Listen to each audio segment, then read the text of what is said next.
తిరిగారు. నమస్కారం అండి. నమస్తే. చాలా పెద్ద ఫ్యాన్ అండి నేను. అవునా, థ్యాంక్ యూ. మీ వీడియోలో ప్రతి వీడియో నేను చూస్తుంటానండి. ఓకే. మీ బావగారు ఎంత ఉంటారు? ఆర్కే బావ గారు ఆయన వీడియో చేస్తుంటారు కదా. మందండం చేస్తాడు. ఆయన రాలేదండి. రాలేదు, ఇద్దరే వచ్చాం. ఈయన కూడా వీడియో చేస్తాడు. ఈయన కూడా మందండం చేస్తాడు. తిరిగారు. మీరు కూడా ఎంత ఉంటారు కదా. అవును. మీ బావగారు కూడా ఎంత ఉంటారు కదా. ఎంత ఉంటాడు? ఇద్దరు ఫోన్లు ఎలా పడతారండి? ఇద్దరు ఫోన్లు ఎలా పడతారండి?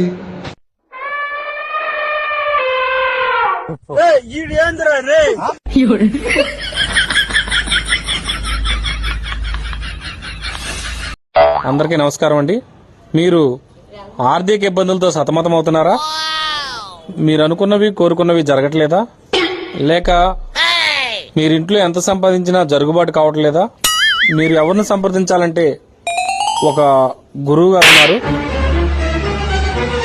ఏంటే సంచేసుకొని వచ్చావు? ఇంట్లో బియ్యం అయిపోయినాయి. కిరాణా షాప్కి వెళ్ళి తీసుకొస్తారో మీరు చెప్తున్నారు కదా గురువు గారు, ఆయనని తీసుకొస్తావో తీసుకొని ఇంటికి రా.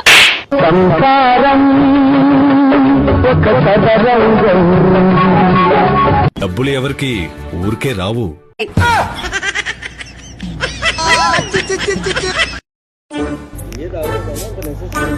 ఏంటే నీకు ఫోన్ చేస్తే మరొకరితో మాట్లాడదామని వస్తుంది. ఎవరు ఆ మరొకరు?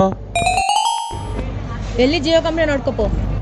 నేను మరీ అంత ఎదవలా కనపడుతున్నారా?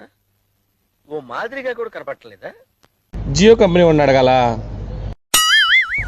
సరే గానీ నేను భరతనాట్యం నేర్చుకుందాం అనుకుంటున్నా. భరతనాట్యం నేర్చుకుంటావా? ఇంట్లో భర్తకు నేర్పిస్తున్నావు భర్త నాట్యం, మళ్ళీ నాకు నేర్పిస్తున్నావు కదా, మళ్ళీ బయటికి వెళ్ళి భరతనాట్యం నేర్చుకుంటావా?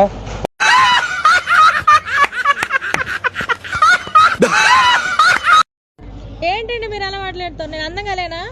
ఎందుకంటే ఆ అందానికి ఆ ఫేస్ కార్డుకు మనం ఇచ్చే వాల్యూ ఎంత అంటే. అందంగా ఉన్నావనే నా కర్మ కొద్ది చేసుకున్నానే. నిన్ను చేసుకున్న కాడి నుంచి వాచ్మెన్ లాగా బయట నుంచి చూడడం సరిపోతుంది నాకు.